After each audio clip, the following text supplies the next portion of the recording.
बिस्मिल्लाहिर्रहमानिर्रहीम अल्लाहुम्मा सल्लि अला मोहम्मद सल्लल्लाहु तआला अलैहि वसल्लम। अस्सलामु अलैकुम। Welcome to 365 degrees on 365।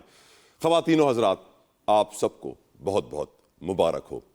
PDM 1 की बेहतरीन कारकर्दगी के बाद PDM 2 ने आज एक साल मुकम्मल कर लिया है।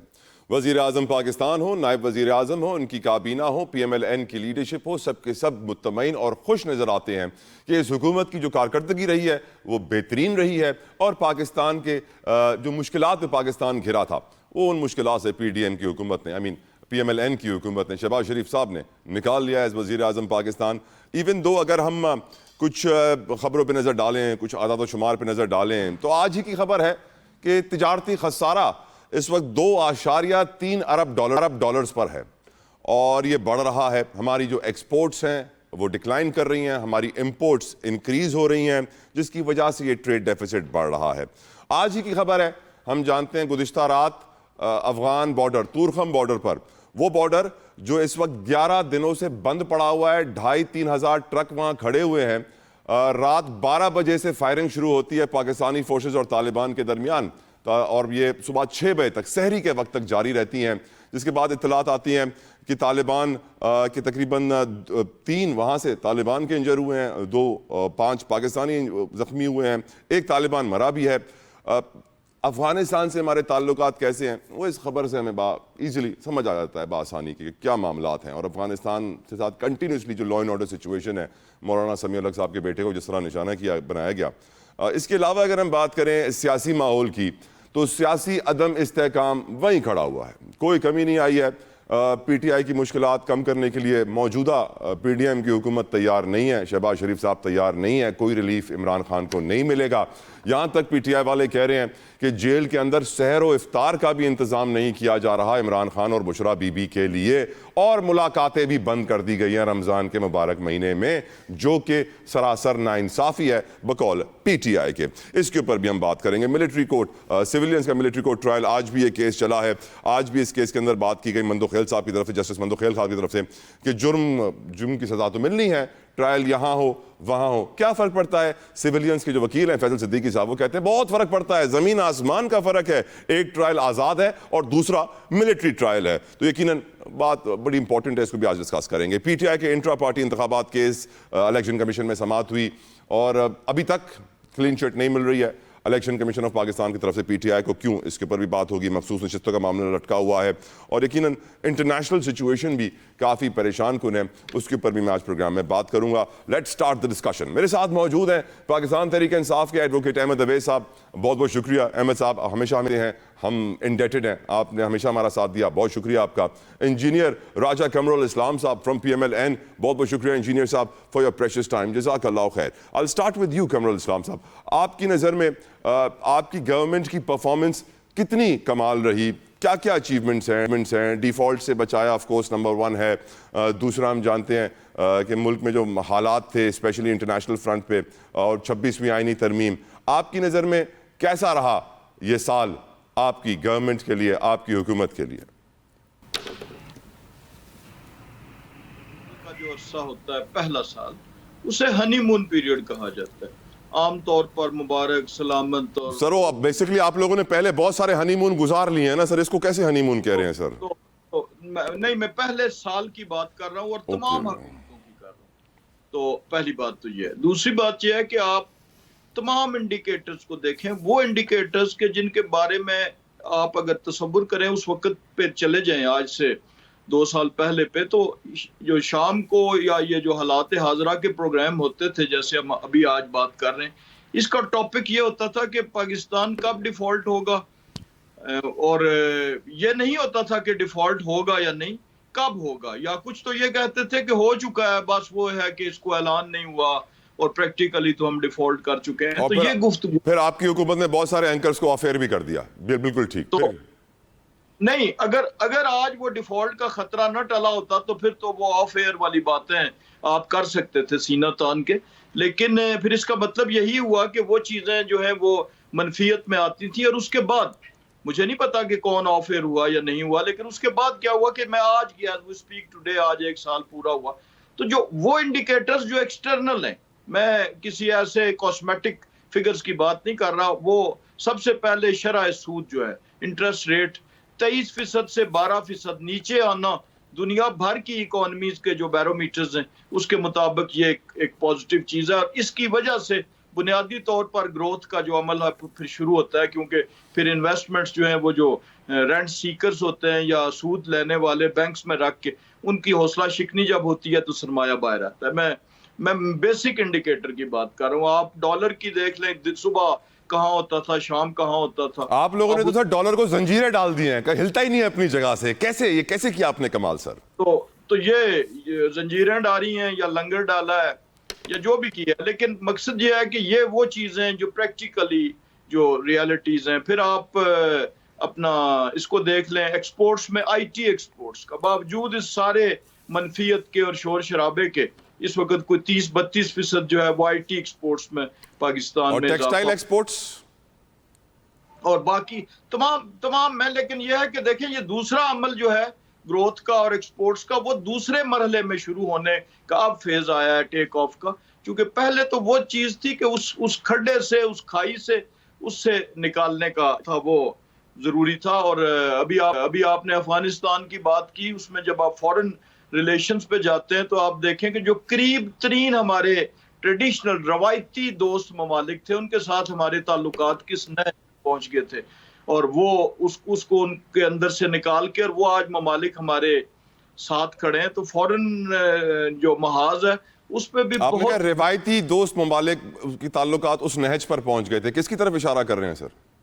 मैं मिडिल ईस्ट के ममालिक की तरफ कर रहा हूँ, gulf countries, Saudi Arabia, China, जो हमारे रवायती तौर पर जो है वो इत्तेहादी और हर मुश्किल वक्त में पहुंचने वाले ममालिक थे। वो कितनी जो सर्द ताल्लुकात हो गए थे, और आप सारे आगाह हैं उन मामलात से।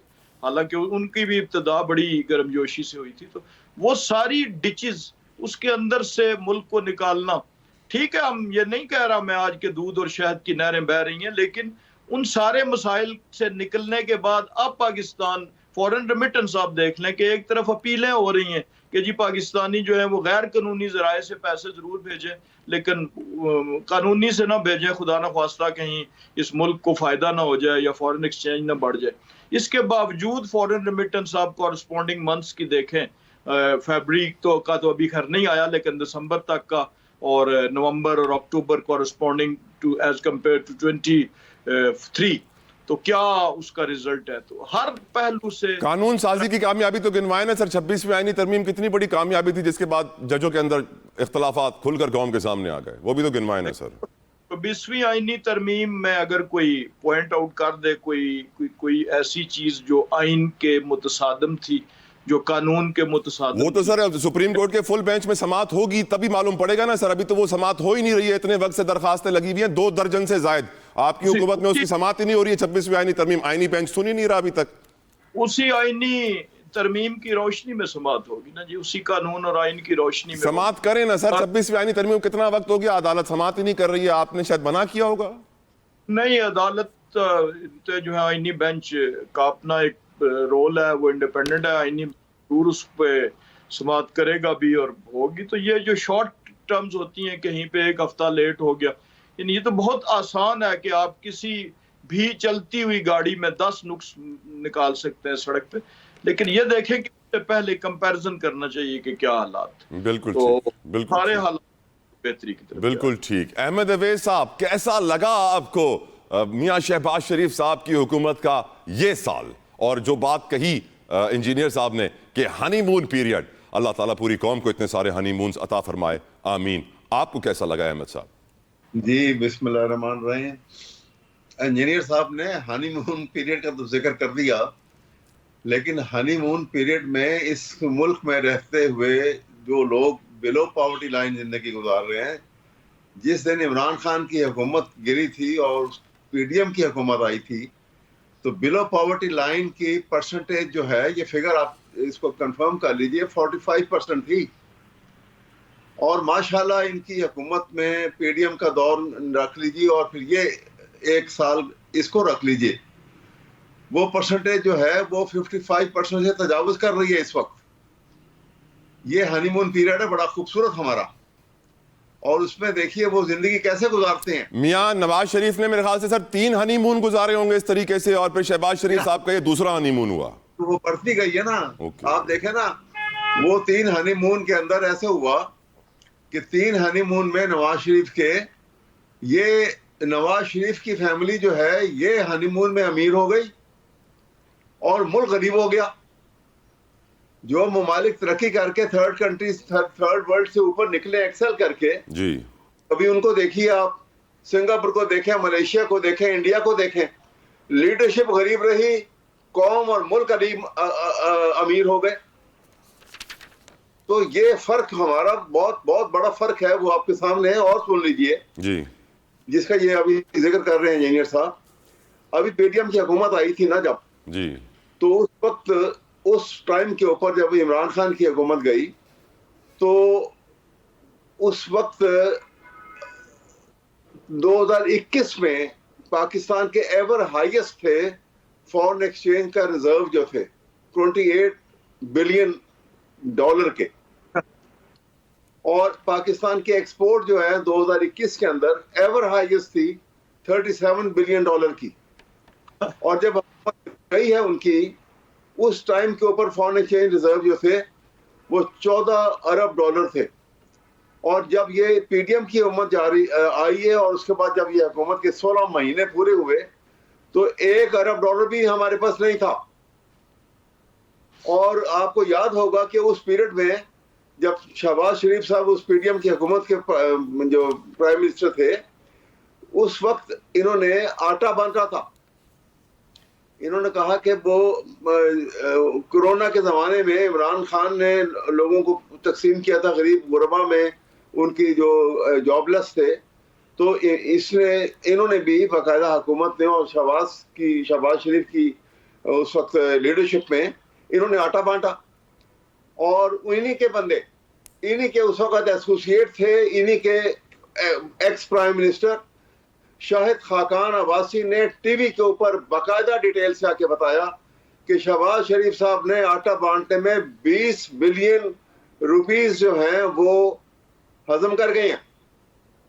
इसकी आज तक तरदीद भी ना हुई और आज तक इसके ऊपर कोई इंक्वायरी नहीं हुई। ये माशाल्लाह हुकूमत की कारकर्दगी। सर हमारे फॉरेन मिनिस्टर भी आज खिताब कर रहे थे, एडवोकेट साहब, और वो कहते हैं कि मैं 30 साल से तो फाइनेंस मिनिस्ट्री चला रहा था, अब मैं फॉरेन मिनिस्ट्री में हूँ। अफगानिस्तान के साथ ताल्लुकात बहुत हमारे लिए इंपॉर्टेंट इसलिए भी हैं सर, क्योंकि 3 मिलियन डॉलर, 30 लाख डॉलर का डेली का ट्रेड है, एक दिन की तिजारत है हमारी अफगानिस्तान के साथ। तुरखम बॉर्डर इस वक्त 11 दिनों से बंद है, तो आप समझ सकते हैं कि ये कितना नुकसान हो चुका है। वो एक और कारकर्दगी बता, अफगानिस्तान का आपने जिक्र कर लिया तो मैं एक और कारकर्दगी बता दूं सर। देखिए कि इलेक्शन से पहले केयर टेकर सेटअप आया जी, अनवरुल्लाह काकड़ साहब जो हैं केयर टेकर प्राइम मिनिस्टर बने जी, उनके ये बता दें, कोई कानून खोल के बता दें, इंजीनियर साहब भी माशाल्लाह हुकूमत के में शामिल हैं, ये कोई एक कानून ऐसा निकाल के दिखा दे कि केयर टेकर प्राइम मिनिस्टर जो है वो ऐसे फैसले कर सकता है जो उन्होंने किए। मसलन गंदम इंपोर्ट करके उन्होंने पाकिस्तान की गंदम का सत्यानाश कर दिया। फिर उन्होंने अफगान जो मुजाहिदीन महाजरीन यहाँ बैठे हुए थे कोई 15-20 साल से, उनके निकालने का एकदम से ऑर्डर कर दिया जो उनकी इस्तात में और एरिया ऑफ अथॉरिटी में शामिल नहीं था। और जिसकी वजह से आज अफगानिस्तान और हमारे दरमियान एक ऐसी टेंशन बन गई और रोजाना हमले हो रहे हैं और हमारे जवान शहीद हो रहे हैं, हमारे ऑफिसर शहीद हो रहे हैं, नौजवान ऑफिसर शहीद हो रहे हैं। ये किसी ने आज तक जो है अनवरुल्लाह काकड़ को पूछा कि तुमने ये काम किसकी इजाजत से किया था और क्यों किया? लेकिन सर काकड़ साहब की जो सबसे बड़ी अचीवमेंट थी ना, जब वो लंदन से जा रहे थे कहीं और उन्होंने जहाज घुमा के बोला कि मुझे आईफल टावर पे खाना खाना है फैमिली के साथ, तो 15 लाख डॉलर का टीका लगा पाकिस्तान को। एज केयरटेकर प्राइम मिनिस्टर जो है ये कहीं फॉरेन ट्रिप नहीं कर सकते थे, ना इनकी अथॉरिटी में शामिल था। ये तो तारीख साज निगरान हुकूमत थी ना, पाकिस्तान की तारीख में कभी ऐसी निगरान हुकूमत नहीं आई जैसी काकड़ साहब की आई थी। जहाज में अपनी फैमिली को बिठाया, सरकारी जहाज लिया, पहले यूरोप गए, यूरोप जाके पेरिस में उन्होंने आईफल टावर के ऊपर सारी फैमिली को सैर कराई। उसके बाद वहां से अमेरिका चले गए, फिर उसके बाद सऊदी अरब चले गए, ये सरकारी खजाने के ऊपर जो इतना बड़ा बर्डन पड़ा, किसी ने कहा कि भैया अपनी जेब से दो ये पैसा? इसलिए ये करप्शन में सब बराबर है। बिल्कुल ठीक, बिल्कुल ठीक। इंजीनियर साहब, बहुत इंपॉर्टेंट सवाल है। आपकी हुकूमत में, स्पेशली मौजूदा मियां शहबाज शरीफ साहब के दौर में, करंट दौर में, जो अवाम ने बिजली के रेट देखे, जो अवाम ने गैस के बिल देखे, जिस तरीके की पेट्रोल की कीमतें रही, माना कि आपने डॉलर को जंजीरें डाल दी हैं, ना वो 1 रुपया आगे बढ़ेगा ना 1 रुपया पीछे जाएगा।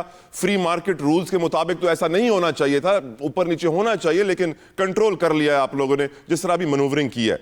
लेकिन ये जो पावर सेक्टर है, जो गुर्बत में इजाफा है, जो बेरोजगारी में इजाफा है, पहले बताया जा रहा था गुर्बत की लकीर के नीचे को 10 करोड़ है, हम बताया जा रहा है 12 करोड़ है। बेरोजगारी के नंबर्स इतने बढ़ चुके हैं कि लोग कश्तियों में 25-25 लाख रुपए देकर बाहर जा रहे हैं और मौत को गले लगा रहे हैं, लेकिन 25 लाख से कोई रेडी, कोई ढाबा, कोई चाय पराठे का धंधा पाकिस्तान में नहीं करेंगे। भरोसा ही नहीं है सिस्टम के ऊपर। आपके इस मौजूदा दौरे हुकूमत में अवाम, स्पेशली लोअर क्लास का जो कीमा निकला है पावर सेक्टर की वजह से, उसके ऊपर आप कुछ कहना पसंद करेंगे या फिर वो भी आपकी अचीवमेंट है? सर ये मैं वकील इस्तगासा यानी आपके तमाम सवालात का जवाब देने के लिए हाजिर हुआ हूँ। और आपने ये जो चार्जशीट पढ़ी है, पहली बात तो ये है कि चूंकि फार्मर बिजली के शोबे में सब्सिडीज दी जाती थी, तो वो सब्सिडीज चूंकि IMF के मुआहदे में ये शामिल था, और इससे पहले जो उस मुआहदे को ब्रीच किया था आखिरी टाइम में, जब पता चला कि हुकूमत जा रही है, तो PTI की हुकूमत ने, तो जिसकी वजह से IMF का ट्रस्ट भी ब्रीच हुआ और फिर उसकी वजह से मसाइल का सामना करना पड़ा।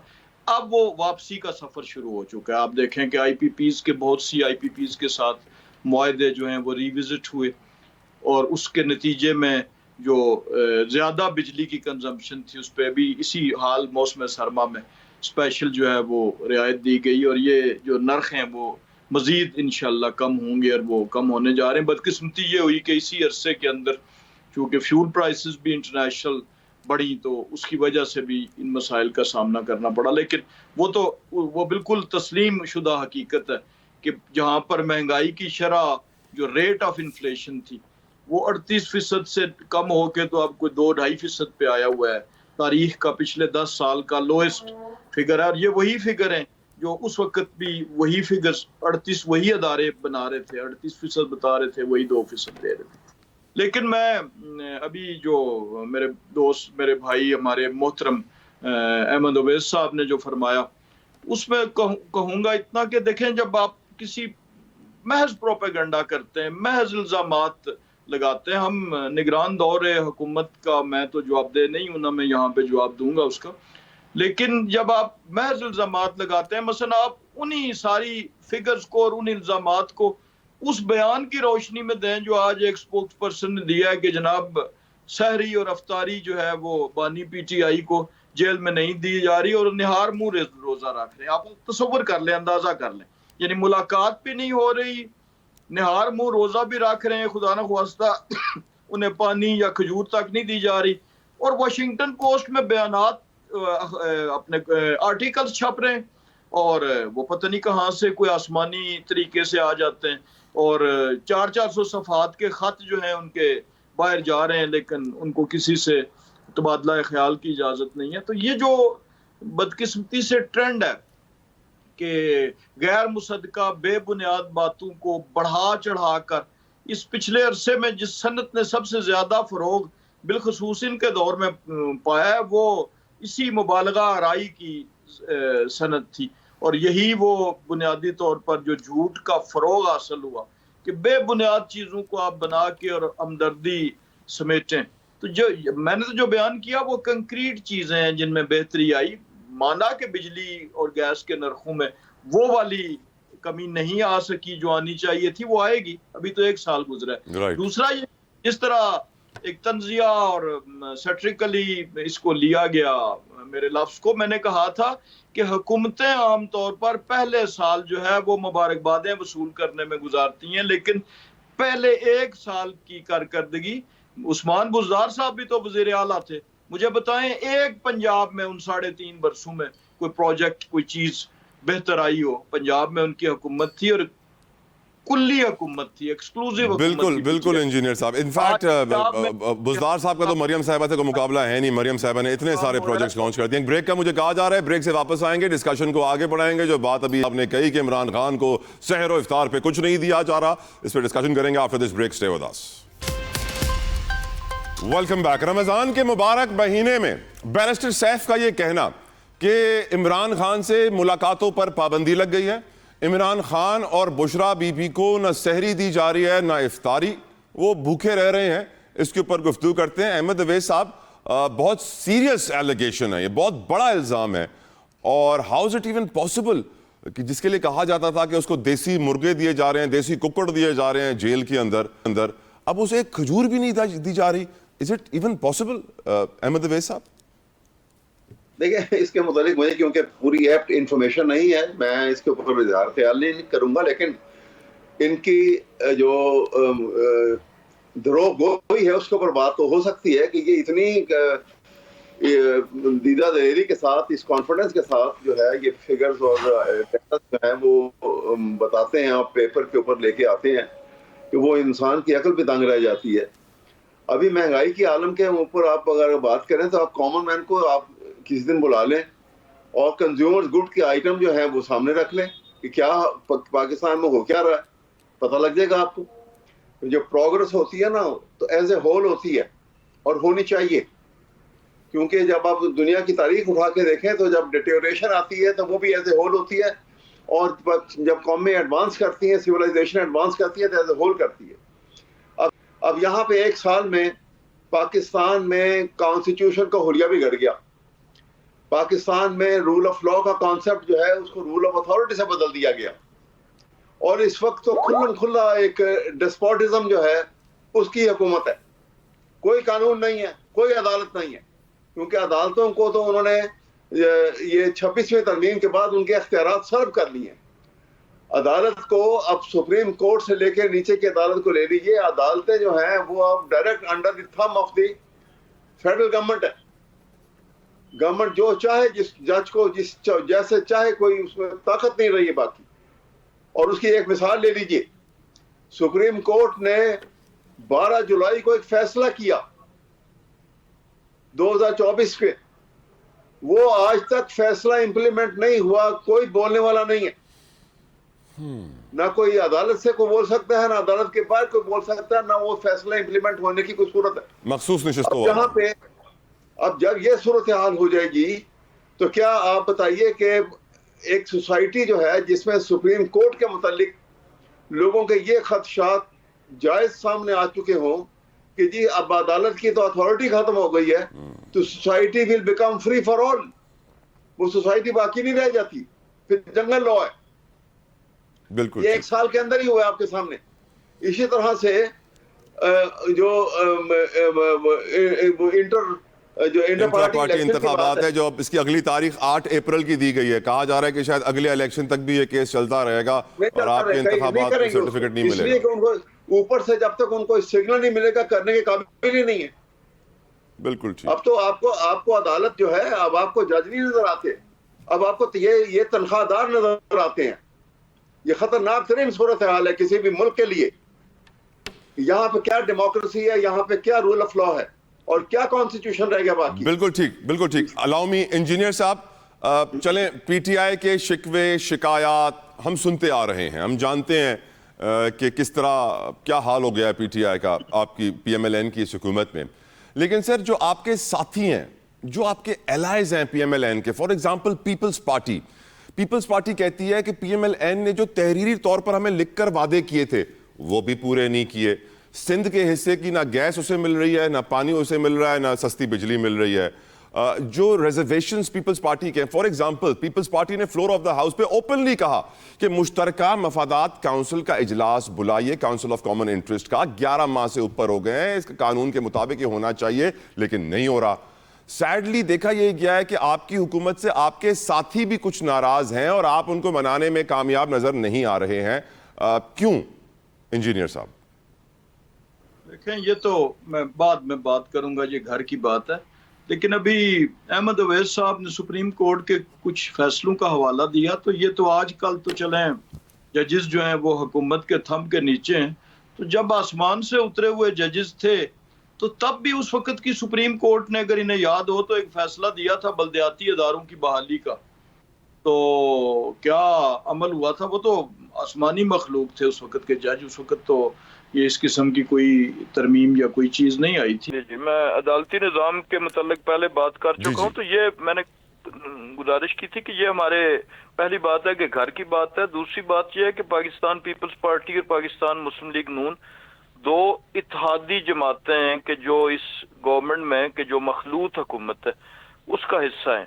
और ये कोई ना इंतखाबी इत्तेहाद है, ना इन्होंने इकट्ठे इलेक्शन लड़ा, ना ये एक नजरिए की जमातें। ये माजी में भी मुतारब जमातें रही हैं, इसलिए इनमें इख्तलाफ राय का होना कोई ऐसी अचंभे की बात नहीं है। और जब भी कोई ऐसा इख्तलाफ राय, ये जो आज की गुफ्तगू या फ्लोर ऑफ द हाउस की मिसालें आपने दी, ये अगर पिछले साल प्री बजट का टाइम भी उठा के देख लें तो ऐसे ही था। फिर बजट के बाद जो बजट पे बहस हुई तो वहां पे भी अगर असेंबली की प्रोसीडिंग्स देखें तो उसमें बहुत से मुकामात पे इवन पाकिस्तान मुस्लिम लीग नून के अरकान भी और दीगर भी अपनी असेंबली के फ्लोर पे बात करते हुए इख्तलाफ करते थे बजट के साथ। लेकिन अल्टीमेटली उस बजट को इत्तेफाक राय से सब ने पास किया। ना सिर्फ उसे पास किया बल्कि जो सब्सिक्वेंट CFBR के मुतल्लक, टैक्सेशन के मुतल्लक, ज़राई टैक्स के मुतल्लक जो चीजें जो मुल्क की इस वक्त जरूरत थी और इस नुक्ता नजर से थी कि हमने सियासत नहीं बचानी बल्कि रियासत बचानी और मुश्किल फैसले करने, तो उसमें पाकिस्तान पीपल्स पार्टी मुकम्मल तौर पर ऑन बोर्ड थी। 24वीं आईनी तरमीम का हवाला आपने दिया तो उसमें भी आप देखें कि उसमें बिलावल भुट्टो साहब का कलीदी किरदार था। तो आज भी जो अगर इस किस्म के कोई इख्तलाफात हैं तो दोनों सियासी जमातों की क़यादत सर, में मुश्तरका मफादात काउंसिल का इजलास कानून के मुताबिक क्वार्टरली हर साल होना चाहिए, क्यों नहीं हो रहा आपकी गवर्नमेंट में? किस चीज जी का वो खौफ? हो जाएगा। इससे पहले भी बारहा ऐसे मराहल आए कि जब बहुत सी चीजें आइन या कानून में लिखी होती हैं कि जी इस तरह होना चाहिए, वो कभी नहीं हो पाती, लेकिन जब हो जाती हैं तो वो चीजें जो हैं वो रेक्टिफाई आइन और कानून की पहली लाइन में लिखा हुआ है कि हर शहरी के जानो माल को तहफ़्फ़ुज़ फराहम किया जाए और माशाल्लाह से वो ही नहीं होता, तो फिर आगे की बात क्या करें? अहमद देखें, सर, जो कंप्लीट करें। आइन और कानून में कहीं भी नहीं ये लिखा हुआ कि चोरी हो, डकैती हो। अब जराइम दुनिया के हर ममालिक में होते हैं।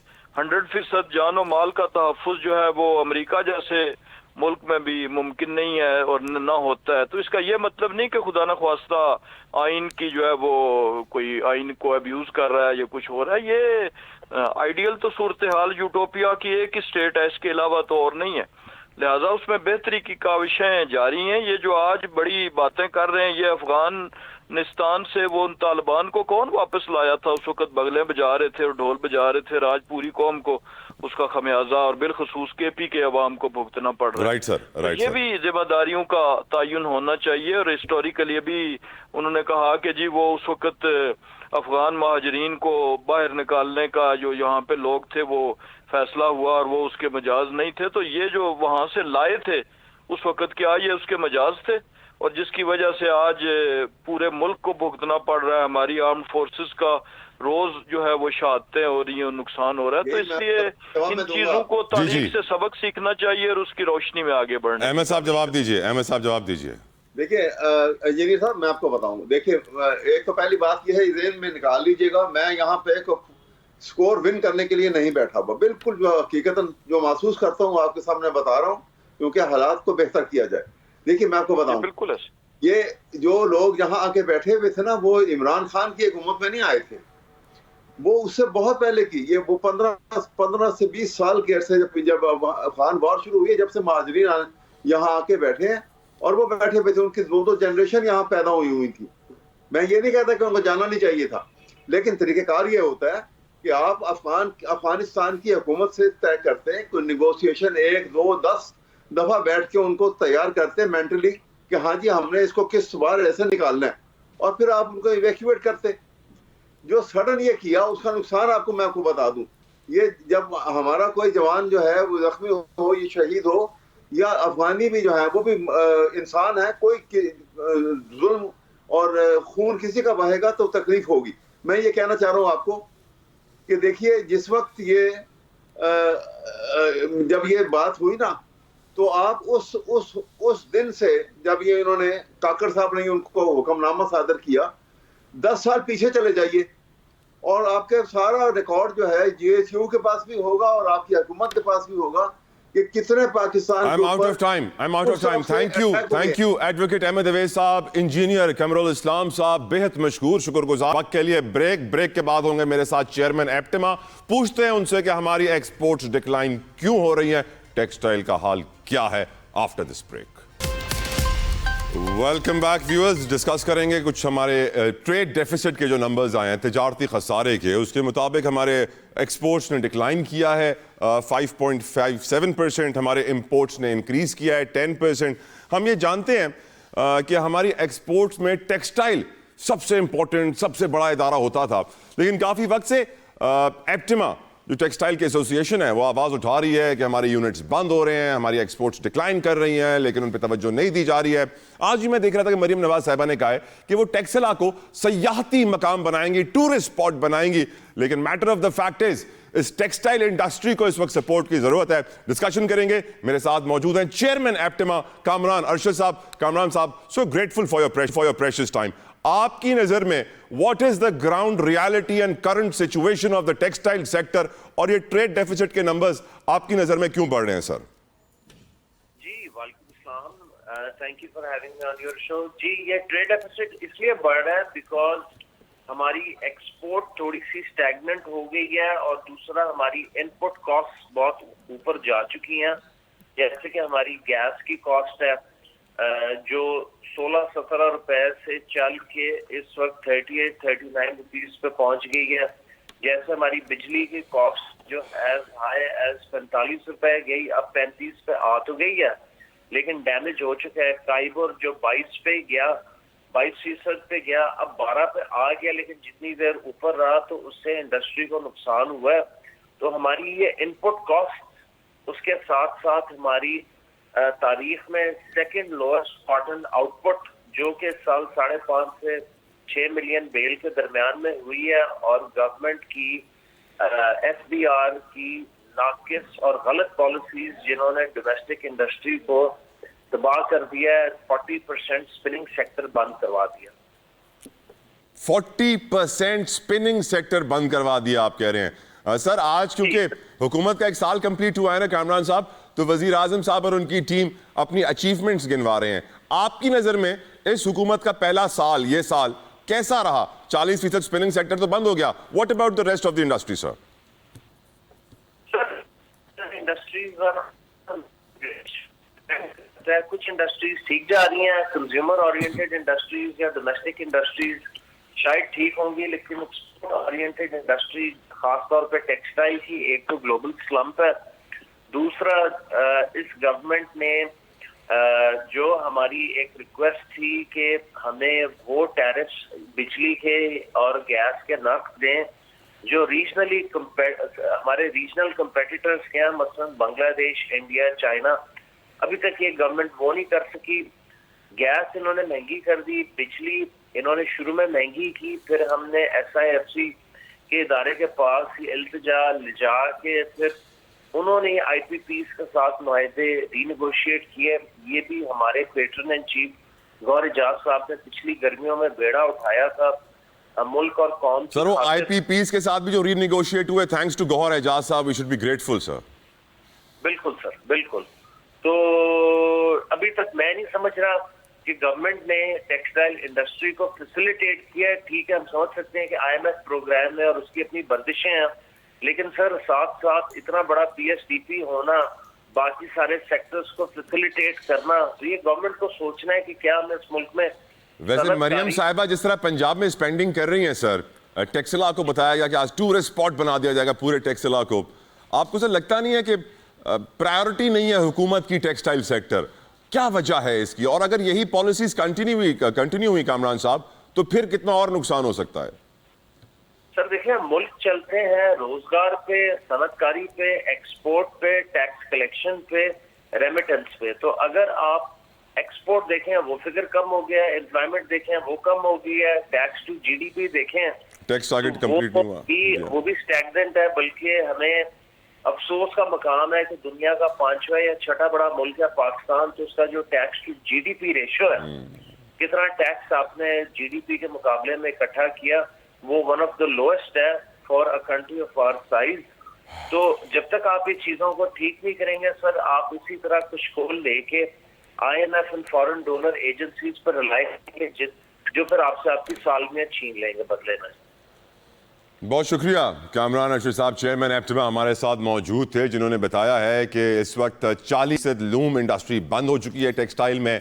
बता दिया है कि अगर यही पॉलिसी कंटिन्यू हुई तो फिर रोजगार और कम होगा, बेरोजगारी बढ़ेगी, टेक्सटाइल सेक्टर जो बहुत मुश्किलात का शिकार है मजीद तबाही का शिकार हो जाएगा। आई होप अरबाब इक्तदार और इख्तियार इस पर नजर डालें और कुछ पॉलिसी फ्रेमवर्क को बेहतर करें। I will see you tomorrow. अपना ख्याल रखिएगा। अंटिल देन अल्लाह हाफिज।